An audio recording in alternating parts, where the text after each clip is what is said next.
জাগরণ, কবি বাদল মেহেদী। যে স্বপ্ন দেখেছি আমরা 52 ভাষা আন্দোলনে, সে স্বপ্ন বাস্তবায়িত হয় 71-এ মুক্তিযুদ্ধের কারণে। সে স্বপ্ন ত্বরান্বিত করে নতুন জাগরণ। সে স্বপ্ন জাতিকে জানায় বিজয় সম্ভাষণ।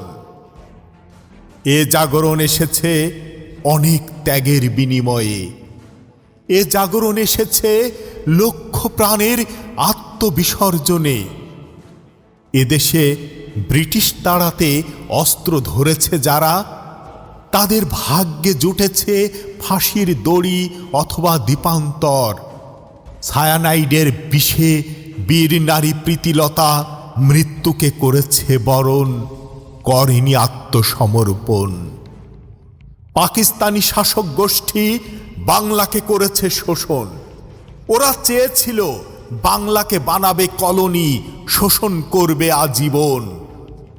তাই তো বাঙালি অস্ত্র ধরেছে 71-এর রণাঙ্গনে।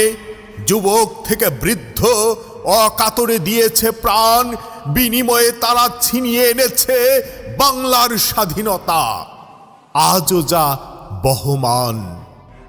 যে জাগরণে বাঙালি রেখেছে ভাষার মর্যাদা, যে জাগরণে বাঙালি পেয়েছে তাদের স্বাধীনতা, যে জাগরণে আছে আত্মত্যাগের বীরত্ব গাথা, সে জাগরণ বৃথা যাবার নয়।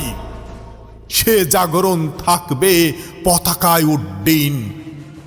সে জাগরণে গর্বিত বাঙালির হৃদয়।